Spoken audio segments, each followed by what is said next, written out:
Our stories are brilliant. We are resilient. Our stories are brilliant. We are resilient.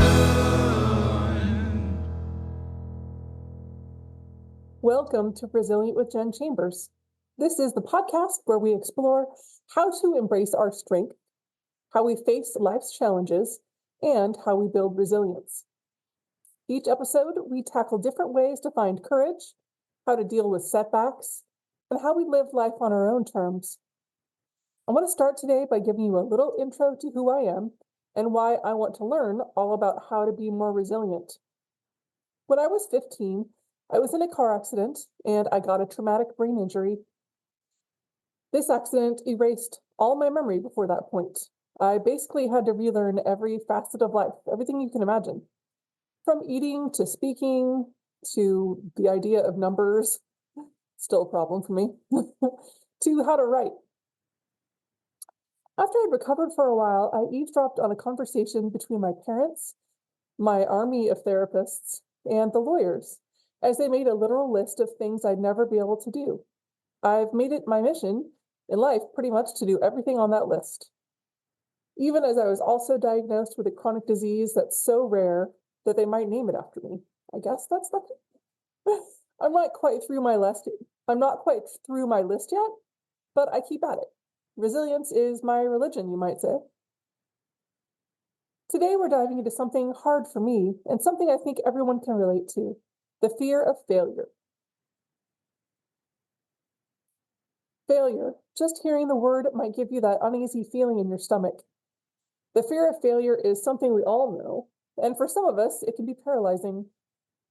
It keeps us from trying new things. It keeps us from taking risks, and it keeps us from going after the dreams that mean the most to us. I've been there. I've definitely been there myself. I'll share a little bit about that in a moment, but today's episode is all about understanding this fear so we can learn strategies to overcome it and getting practical steps that you can apply right away. By the end of this episode, I hope that you feel a little bit braver and more ready to take a first step towards something that you've been putting off because of fear. Let's get started. Let's start by breaking down exactly what the fear of failure is. At its core, the fear of failure is simply the anxiety or the worry that we feel about not meeting expectations, either our own expectations or those of others. It's the thought that we might fall short. It's the thought we might disappoint ourselves or maybe be judged by people around us. And this fear can run deep. It's often rooted in past experiences, right? Certainly for me. Societal expectations are a big one, or even our own perfectionism. And I think I'm definitely guilty of that one. I remember one time early in my writing career, I had an incredible opportunity. I could take on a major project that could have opened tons of doors for me. I went to my first big writing conference in Maui, and I felt so important and so outwardly confident. But inside, I was a mess. I actually got the attention of a pretty big-time writing agent. This was almost unheard of for me. I was just some brain injured girl from some podunk town who wanted more than anything else to write stories. My cat's purring, so if you hear a rumbling sound, it's my cat. But I was so afraid of failing that I turned down the agent. So I got the agent, and then after the conference, I just never followed through. I never sent my manuscript. I was paralyzed, absolutely paralyzed with fear. I thought that it was a mistake that she'd said yes. I told myself, what if I can't do it right? What if I mess it up? They're going to think I'm not capable. But in reality, it wasn't so much about the project itself, but the fear of facing failure and how it might change how I saw myself. If you've ever felt like this kind of failure feeling, you're not alone. The fear of failure is, of course, a natural human experience. I mean, we're wired to seek safety and avoid risks. Safety is great. It's the known. But sometimes there's a natural tendency to play it safe. And that can hold us back from achieving amazing things. I sure wish that I'd followed through back then, but I think looking back, it was a necessary part of my journey. Okay, now let's think about strategies to overcome the fear of failure. What can we do about this fear? Let's talk about strategies that can help us take control and reframe failure, quote unquote, in a healthier way. The first one is reframing failure as a learning opportunity. It's powerful, but it's irritating because it feels like one of those old hacks that people always say. But instead of seeing failure as a dead end, really try looking at it as a stepping stone. As as hard it is to think about, each failure teaches you something. It brings you lessons that help you grow. If you look at the lives of successful people, think about artists, inventors, entrepreneurs, you'll find a trail of failures that led them to success. Did you know that Thomas Edison famously said, "I have not failed, I've just found 10,000 ways that won't work"? I mean, it's true. My family are huge sports fans, and if you're a sports fan, I'm sure you've heard the Michael Jordan quote. He says, "I've missed more than 9,000 shots in my career. I've lost almost 300 games. 26 times I've been trusted to take the game-winning shot and I missed. I failed over and over and over again in my life. And that's why I succeed." And he's like one of the best athletes ever. That perspective that you learn from it can change everything. Instead of only fearing the failure, start asking yourself what you can learn from the experience. And as much as I hated to admit it, after I stopped feeling the shame about not being able to continue with the agent that I had attracted and that wanted to represent me, I realized that I just wasn't ready. I needed to put in the work and I needed to try again. The second strategy you can use is setting realistic expectations. This is a tough one too. One reason we fear the failure is that we set the bar impossibly high. We don't want to be perfect all the time, but we want to be perfect when we try something new. We want to get it right on the first try and avoid any mistakes, which is funny because it's something you're learning, and real progress doesn't work that way. Try setting smaller and more achievable goals and breaking these tasks into smaller steps. That way, each step forward feels like an accomplishment, and then you don't fail as hard and it doesn't seem so overwhelming. Okay, so I had this honest to God list, like I said, of things that everyone thought that I'd never do. I just wouldn't let that be my story. I heard that and my heart sunk, and I decided right there that I wouldn't let that be what I was for the rest of my life. After I could write about it, I had to learn how to write, like I said. I wrote it all down in this little notebook that I carried around with me, and I called it my courage checklist. This notebook was great because when you can't remember things from brain injury, it's nice to be able to look at it. I started with the things on the list that I had to do, of course, things that I needed a lot of help with, but, walking, reading, learning how to do school again. A big one for me was navigation, because where my brain was damaged, I just was lacking that completely. I can remember one of my first real memories of being in the hospital was trying to find my way in my wheelchair from the hallway near the hospital elevator back to my room. I mean, just the hallway to my room. It took a lot of tries, I can tell you. It wasn't realistic for me to think even then that I'd be able to get what I really wanted, which was to walk on my 2 feet and get out of the hospital. But even I knew back then that I had to start. I had to make the choice to start, or I'd never ever get there. At first, I couldn't find my way out of a paper bag, but eventually I was able to use the help that was available, as hard as it was, and use the tools that were there for me, and I got better at it. First the hallway, then the hospital floor, then the elevator downstairs, etc. It worked, but it took a while. I just had to keep going. The third idea is embracing the possibility of failure as part of success. If you shift your mindset to see the failure as a normal part of the journey, it can actually free you. The fear of failure doesn't have to control you if you accept that failure is something that everyone faces, and it's probably going to be part of your story too. In fact, sometimes failure is the very thing that propels us forward, right? It shows us new directions and new ideas maybe we hadn't considered. Every setback can be a set up for something better in your life. As I became an adult, one thing that remained a really stubborn thing on my list, something I just couldn't get off my checklist, it was driving a car. That makes sense. I'd have panic attacks every time I was in a car, let alone think about driving one.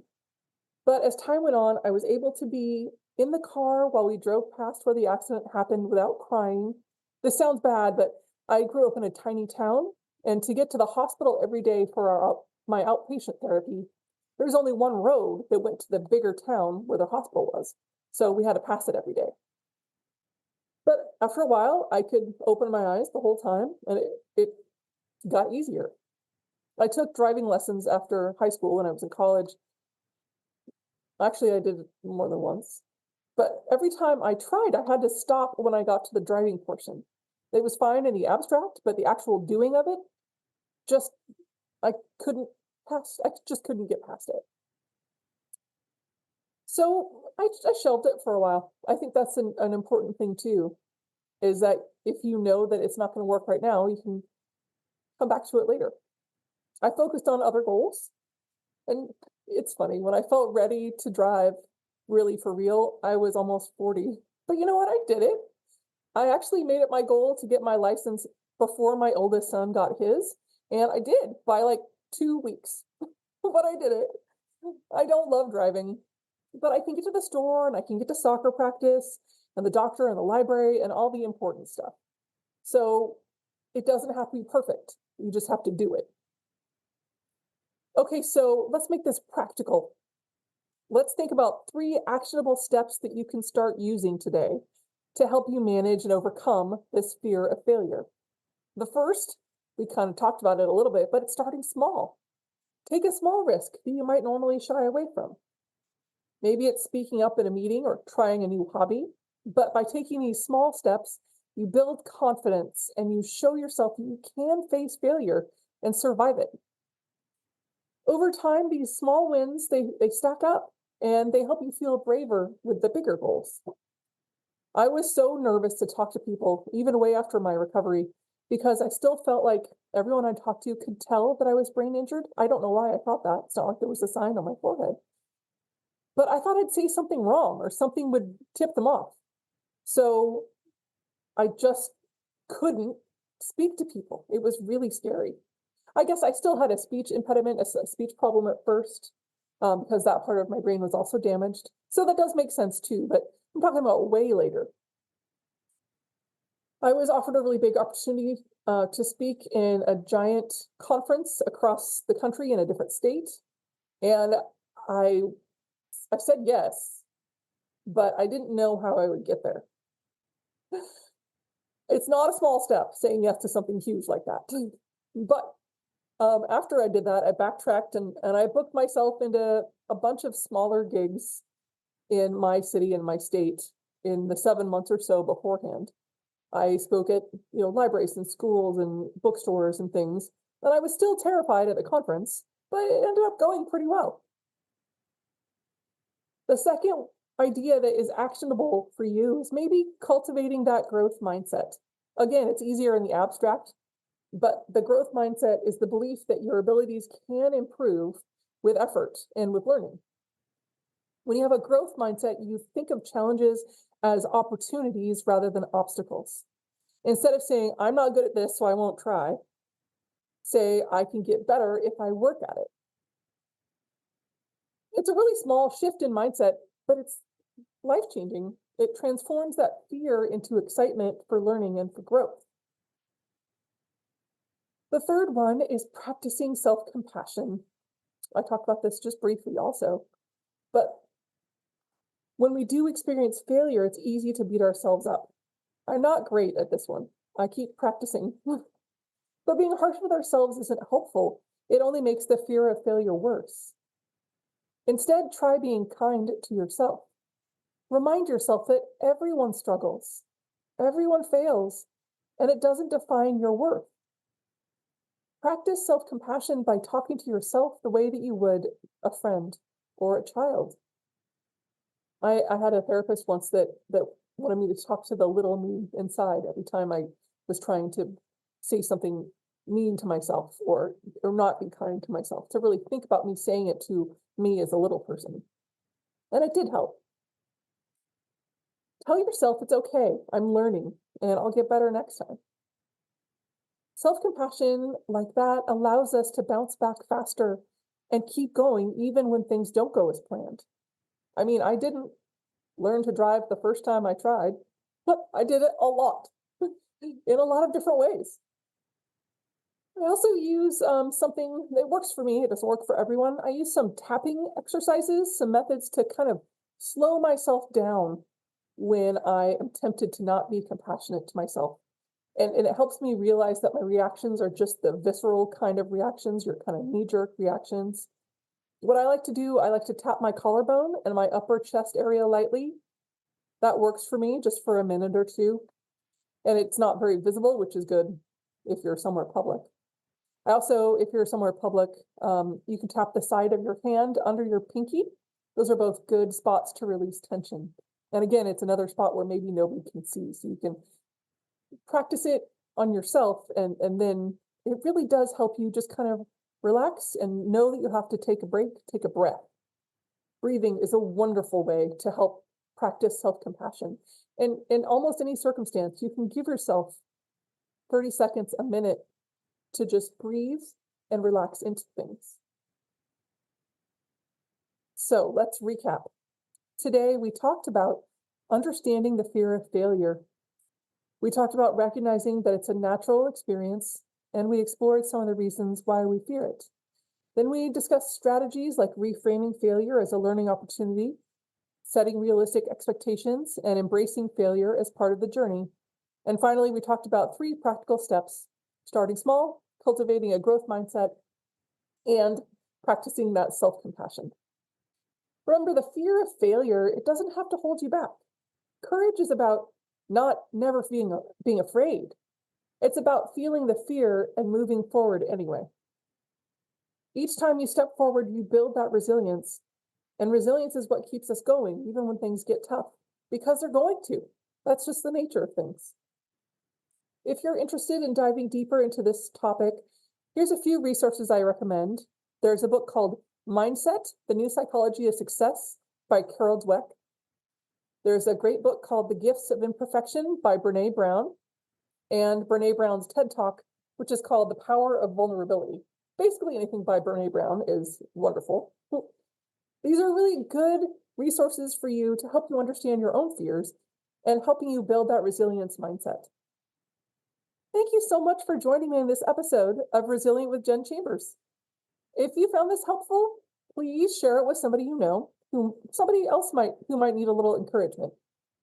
And remember, you're stronger than you think, and every step that you take counts. If you want to share one of your stories or an experience where you've been resilient, you can email the show at resilient.pod.mail@gmail.com. resilient.pod.mail@gmail.com. Until next time, stay resilient. Sometimes we have to start over. Sometimes we have to fight back. Sometimes it's all too much. Lost inside the black. Our stories are brilliant. We are resilient. Our stories are brilliant. We are resilient.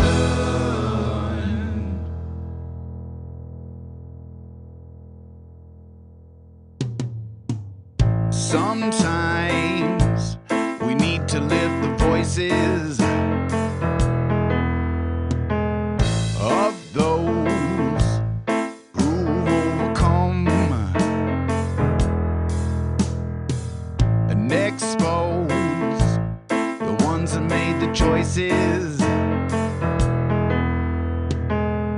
to stay and fight